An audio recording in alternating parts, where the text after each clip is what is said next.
નવસારી જિલ્લામાં પણ અવિરત વરસાદ વરસી રહ્યો છે। જલાલપોર તાલુકામાં ધોધમાર વરસાદ, ભારે વરસાદથી નવસારીમાં પાણી ભરાયા છે। અનેક માર્ગો પર વરસાદી પાણી ફરી વળ્યા છે। રેલવે સ્ટેશન નજીક અંડરપાસમાં પાણી ભરાઈ ગયા છે। અંડરપાસમાં પાણી ભરાતા લોકોને ભારે હાલાકી ભોગવવાનો વારો આવ્યો છે। અનેક વાહનો પાણીમાં બંધ પડી રહ્યા છે તો વાહનોને ધક્કો મારવાનો પણ વારો આવ્યો છે। નવસારી જિલ્લામાં બપોર બાદ જે રીતે અવિરત વરસાદ વરસ્યો તેને લઈ અનેક વિસ્તારો જે પાણીમાં ગરકાવ થયા છે। રસ્તાઓ પર નદી વહેતી હોય એ પ્રકારના દ્રશ્યો સર્જાયા। અનેક વાહનો અંડરપાસમાં બંધ પડેલા જોવા મળી રહ્યા છે। ભારે વરસાદ અને પાણી ભરાવાને કારણે વાહન ચાલકો અને રાહદારીઓ પારાવાર મુશ્કેલી ભોગવી રહ્યા છે। ત્યારે પ્રી મોન્સૂન પ્લાન જે છે આખું તંત્રનું એ આખું ધોવાઈ ગયું છે।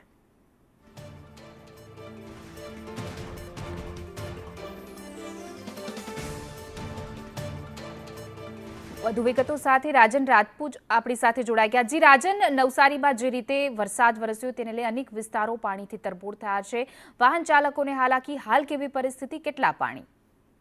જી બિલકુલ હિના, વરસાદની સ્થિતિ અંગે જો આપને વિગતો જણાવું તો નવસારી જિલ્લાની અંદર વહેલી સવારથી વરસાદ શરૂઆત થઈ હતી, પરંતુ બપોર બાદ વરસાદનું જોર નવસારી જિલ્લામાં વધ્યું હતું। ખાસ કરીને નવસારી જિલ્લાના નવસારી, જલાલપુર અને ગણદેવી તાલુકામાં ભારે વરસાદ વરસ્યો હતો। વાંસદા, ચીખલી તાલુકામાં પણ વરસાદ વરસ્યો હતો, જ્યારે ખેરગામ તાલુકામાં પણ ઓછો વધતો વરસાદ વરસ્યો હતો। ત્યારે ખાસ કરીને નવસારી શહેરની અંદર બેમાર સતત બપોર બાદ વરસાદ વરસતા નવસારી શહેરના રોડ રસ્તાઓ પાણી થયા હતા।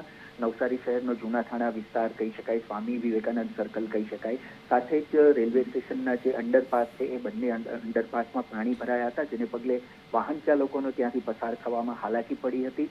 સાથે જ નવસારી શહેરના બીજા પણ અનેક નીચાણવાળા વિસ્તારો છે જ્યાં રસ્તાઓ ઉપર પાણી ફરી વળ્યા હતા। જોકે હાલ વરસાદ બંધ પડ્યો છે, જેને પગલે ધીમે ધીમે રોડ રસ્તા ઉપરથી પાણી ઓસરવાની શરૂઆત થશે અને લોકોની હાલાકીમાં ઘટાડો થશે।